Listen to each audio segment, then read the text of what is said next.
وقت گزر جائے تو واپس نہیں آیا کرتا۔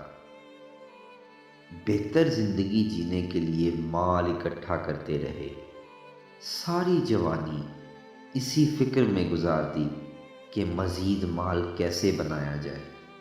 پھر جب سخت محنت اور کئی سال کی جد و جہد کے بعد خوب مال اکٹھا ہو گیا تو بال سفید ہو چکے تھے اور ہڈیاں کمزور۔ اس ڈھیر سارے مال کو اڑانے کے لیے جسم میں طاقت ہی نہیں بچی جسے پوری جوانی لٹا کر حاصل کیا گیا تھا۔ پھر خیال آیا کہ چلو مال ضائع تو نہیں ہوتا، اولاد کے لیے کام آئے گا۔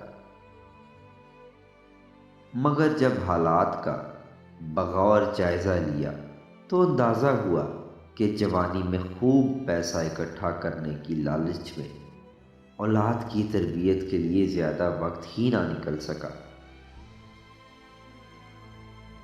اب میں 60-65 سال کی عمر میں ہوں اور میری اولاد جو میرے ہی مال پر جوان ہوئی ہے مجھے ہی وقت نہیں دیتی۔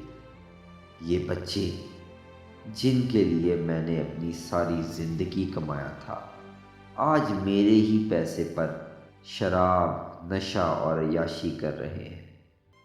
کاش میں ان کی اخلاقی تربیت میں وقت لگاتا، انہیں اسلامی شریعت کی وسعتیں سمجھاتا، انہیں دین کی حقیقی اہمیت بتاتا۔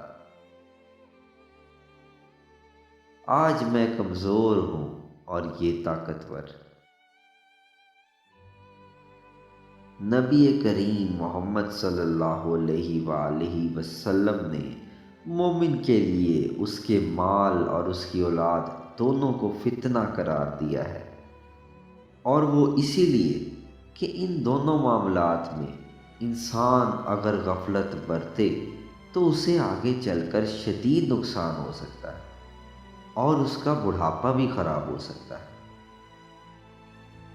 اللہ پاک ہم سب کو ایسا وقت آنے سے پہلے ہدایت عطا فرمائے کہ ہم اولاد کی اچھی تربیت کر سکیں اور پیسے کو عام دنیاوی ضروریات پوری کرنے سے زیادہ اہمیت نہ دیں۔ اگر آپ ایک باپ ہیں تو اس ویڈیو کے حوالے سے اپنے خیالات کا اظہار کمنٹ میں کریں۔ اگر میری ویڈیو پسند آئے تو اسے ضرور شیئر کریں۔